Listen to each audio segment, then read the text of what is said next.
जैसा कि आप शून्य महल की स्थिति में पहुंचने के लिए आप बता रहे थे कि ये श्वासों की क्रिया है। हाँ, श्वासों की क्रिया है। तो ये तो शरीर की क्रिया है। हाँ, शरीर की है जी। तो और ये जो मंदिर की जो प्रक्रिया है, हाँ, बाहर की प्रक्रिया है, हाँ, ये दोनों अलग अलग है। अलग अलग। तो ये जो शून्य महल की प्रक्रिया आपने जो बताई है, हाँ, हाँ, ये तो साधकों और संतों के लिए है। हाँ, संतों के लिए। वो अच्छी तरह से समझेंगे, हम इतना नहीं जानते। हाँ, लेकिन हमारी इतने समझ में आ रहा है कि शून्य महल पर पहुंचने के बाद में व्यक्ति की मनोकामना सिद्धि होती है और सुख प्राप्ति होती है, ज्ञान प्राप्ति होती है, सुख प्राप्ति होती है। हाँ, जो लोग दोहरा व्यवहार करते हैं उनके साथ दोहरा व्यवहार करना ही उचित है।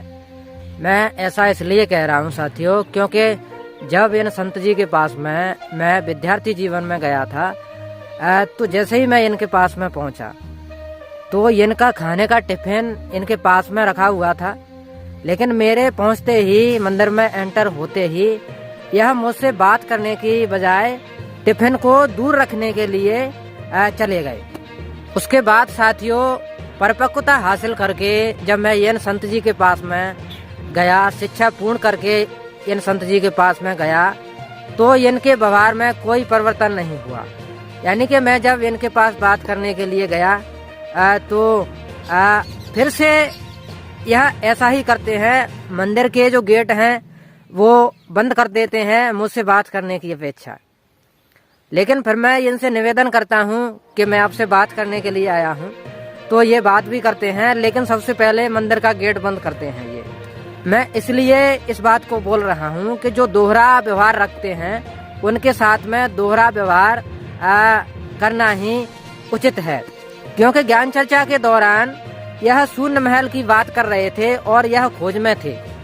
चूंकि मेरे पास में विचार शून्यता का पूरा अनुभव है और बखूबी हमें इस मार्ग का ज्ञान है, लेकिन जब मैंने इनसे बात की और इनके दोहरे व्यवहार को मैंने देखा, तो फिर मैंने भी इनसे यही कहा कि इस बात को तो केवल संत जानते होंगे, संत और साधक जानते हैं, हमें इतना ज्ञान नहीं है। मैंने इनसे बोला, अगर किसी व्यक्ति को बिच्छू खा जाता है तो यहाँ पर मंदिर के दर्शन करने से, प्रसाद चढ़ाने से, परिक्रमा करने से उनका जो बिच्छू का जहर है परिक्रमा करते ही शांत हो जाता है।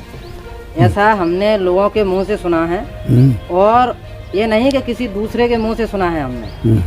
हमने जो ऐसे व्यक्ति जिनको बिच्छू खा गया है, डंस दे दिया है, ऐसे लोग यहाँ पर आए हैं और उन्हीं ने बताया है कि यहाँ पर परिक्रमा करने से बिच्छू का जहर शांत हो जाता है। तो इस पर यहाँ के महंत आचार्य संत जी से पूछेंगे, बताएंगे संत जी हमें कि इसमें कितनी सच्चाई है। तो बाद देवरी बाबा की समाधि साईंपुरा एवं बीलमपुर मौजे में जो बिच्छू किसी को ही काट खाए तो आने से ही तुरंत बिच्छू नष्ट हो जाता है, बस खत्म हो जाता है। परिक्रमा देने से, प्रसाद चढ़ाने से नष्ट हो जाता है बस। ठीक है। क्या लाना होता है यहाँ पर? क्या लाना होता है? यहाँ तो प्रसाद, भेंट के रूप में प्रसाद है, भेंट के रूप में प्रसाद और अगरबत्ती है। और जो कुछ हुई किसी में दक्षिणा है, 2 रुपये 5 रुपये इतनी हमें दक्षिणा भी लगती है साथ में, बस यही है। हाँ, तुरंत इसी के नाम से बिच्छू काट खाए और डंक मार दे तो तत्काल ही एक बार जो है भस्मी, ऐसा है राख लेकर के भस्मी कहते हैं उससे साधु लोग, लगा करके तत्काल ही एक बार जो उसका बंदा लगा दो चारों बगल, या हाथ में या पैर में या पीने कहीं खाए तो तत्काल उसको एक बार जो लगा दो। बातें हम भस्मी कहते हैं। और बात से चाह तुम चूल्हे में से लई और आगे नाम से लगा दो, बंद घर लगा लो घर, पर ऐसा नहीं हो, उल्टा नहीं लगेगा। देखिए आप यहाँ से लेंगे तो यहाँ की यहीं मिलना है, इसका ध्यान से। क्या होता था कि जब हम बचपन में छोटे थे तो कई बुजुर्ग लोग यहाँ पर आते थे, तो हमें पता है, तो इसलिए हमने महंत जी से, संत जी से चर्चा की। और एक बार ज्ञान चर्चा में आपने बताया था कि शून्य महल सबसे ऊपर है, तो इस पर थोड़ा और बोला है। शून्य महल को समझाएं आप, क्या अनुभव है आपका शून्य महल के बारे में? भैया देखो, अनुभव तो कछु ना ने, पर रास्ता वैसे मालूम जरूर है। वो हमारे पास साधक नहीं है, पहुँच तो जाते पर साधक कोई है नहीं, चेला रुकते नहीं है। यहाँ रहे तो हमें शून्य महल का एक यहाँ से जो समाधि से सांस जो है लेकर के और एक बार शुद्ध लेकर के लेकर के और फिर वापस लौटाती हैं सांस के लिए। धीरे धीरे यो दिव्याम सरस्वती, दिव्या सरस्वती जीव जीव से ही जाकर के तालु होता है बीच में तालु हुआ, जीव उल्टी लगा करके ही उसका एक बार ये धीरे धीरे अभ्यास करना पड़ता है। 12 वर्ष पूरा अभ्यास होता है। वहाँ छिद्र हो जाएगा, छिद्र हो जाए उसको समाधि चढ़ाना और उतारना, उसका ये है शून्य महल का ये है। वहाँ से यहाँ से काल का जो है काबू नेत्रों तक, यहाँ कान तक, यहाँ तक का काबू है नेत्र तक। वहाँ से जाकर के समाधि चढ़ जाएगी तो न तो भूख को न प्यास को, वो एक ही राम मंत्र का एक शिव मंत्र का ही जाप होगा। शिव मंत्र से के मंत्र द्वारा ही उतारा जाएगा समाधि, और समाधि उतर गई फिर हो गई संत समाधि उतार की। इसीलिए समाधि चढ़ा जो वहाँ ब्रह्मांड में समाधि स्वर्ण महल में पहुँच जाती है। 3 इसकी पंखड़ी हैं। आगे हम स्वर्ण महल में पहुँचने से ये पंखड़ी शून्य पर जाएंगी, बंद हो जाएंगी, समाधि पूरी हो जाएगी। 1 घंटे पे एक पैरी है, एक सांस बंद करने से एक पैरी, फिर दूसरी ऐसे लगा करके ही 15 हैं। 15 तो 15 घंटा तक, यहाँ से 24 घंटा तक हो गया, फिर आगे हो रहे 24 हो गया तो अखंड ज्योति हो जाती है। न तो पानी की, जल की, न भूख की, न प्यास की, कुछ की नहीं है। वो तो एक बार अजर और अमर और अविनाशी, काल उसको ले नहीं सकता है। अजर अमर जैसे रूप में मिलेंगे, जैसे भावना आता इसी रूप में, तो इसी रूप में दर्शन देती है।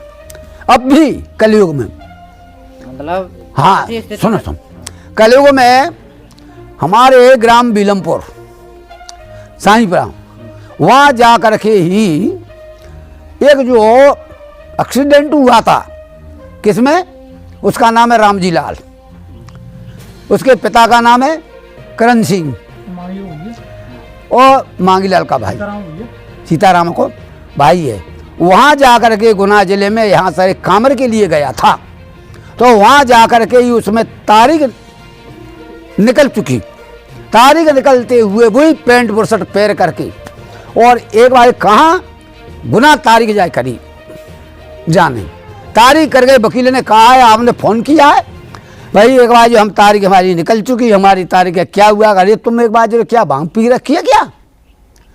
कि नहीं 3 बार कही देख के, और तेरे भाई मैंने देवरिया तू ही जाने, तो पैंट और बुरसट बुई टूटे पाँव बन के, और न समझ गुनाह में तारीख जाए पड़ी, जितो की बात है वो बने मौजूद।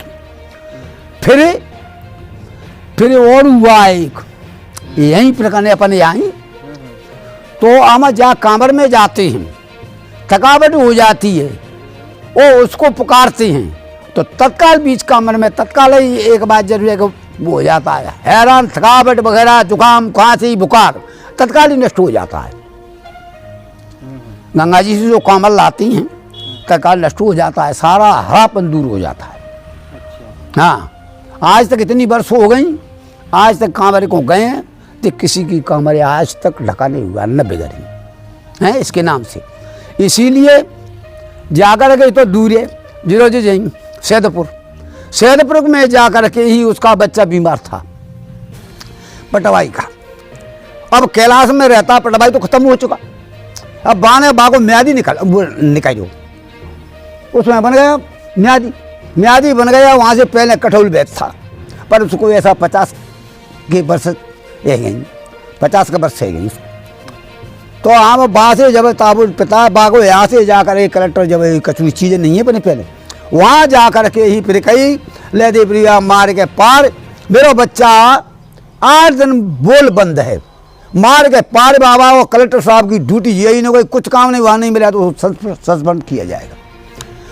फिर भैया बाहर आते कह दे खुद बस्ता लेकर के वही पटवाई बन के और धोती कुर्ता पहन के, और वही जाकर के ही तहसील में सबरगढ़ में तारीख जाए करीबान उठा छान कर दे बाने, सारी व्यवस्था बुई बस्ता सब लेकर के, ये तो ये की पास किए उठा गए भेजाए करी बाने जा 10 रुपये के लड्डू, पहले बहुत आते थे, अब तो नो समझोगे एक बार उसने ऐसे ऐसे जो है प्राचीन, पर कारण यह है कि प्राचीन जो है आत्मा के अंदर रोम रोम में से निकले, गुरु का चरणों में ध्यान भाव में लगे तो तत्काल ही कार्य करता है।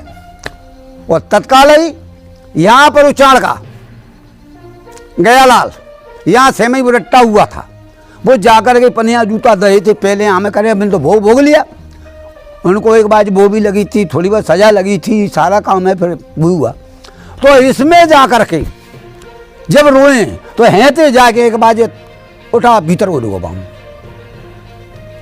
वो तो ऐसा है कि वो तो रूप जो है एक बार छोटा ही रख देते हैं, लेकिन मिट्टी का चले वहाँ जाकर के अंदर दर्शन दे। फिर कहीं के जाकर 5 के दिन तुम्हारा एक बार जो है आ जाएगा, 5 ऑर्डर आ जाएगा, तो 5 के दिन 5 के दिन ही एक बार ये ऑर्डर हुआ और 5 के दिन ही एक बार जब एक कहते छूट गए, मेरे एक छूटे हुए एक कहते छूट गए और भी सब छूट गए। और देखिए उचाड़ की बात दुनिया ने तो ऐसा एक बात जरूरी है, पर विश्वास से होता है काम।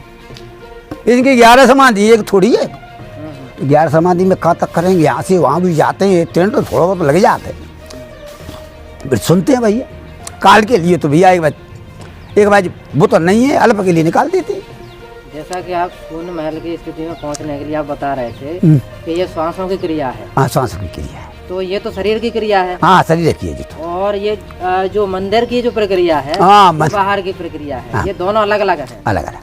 तो ये जो शून्य महल की प्रक्रिया आपने जो बताई है, हाँ ये तो साधकों और संतों के लिए है। हाँ संतों के लिए वो अच्छी तरह से समझेंगे, हम इतना नहीं जानते। हाँ लेकिन हमारी इतने समझ में आ रहा है कि शून्य महल पर पहुंचने के बाद में व्यक्ति की मनोकामना सिद्धि होती है और सुख प्राप्ति होती है, ज्ञान प्राप्ति होती है, सुख प्राप्ति होती है। हाँ इतना हमको समझ में आ रहा है। बस ठीक है तो यही है। जब हमारे लिए कुछ लोगों ने मंदिरों के दरवाजे बंद कर ही दिए हैं और जब दूसरा हमारे पास रास्ता है, तो हमें फिर मंदिरों में जाने की आवश्यकता ही क्या है। क्योंकि यह संत जी ग्राम पंचायत महेवा, जिसमें 4 गांव साइमपुरा, भीलमपुर, महेवा और महेवा कपरा आते हैं, का धार्मिक नेतृत्व करते हैं। तो इतने जन समुदाय का जो नेतृत्व करते हैं, बस उनकी बात को उनके जन समुदाय तक और जन समुदाय की बात को इन तक पहुंचाना हमारा कर्तव्य था।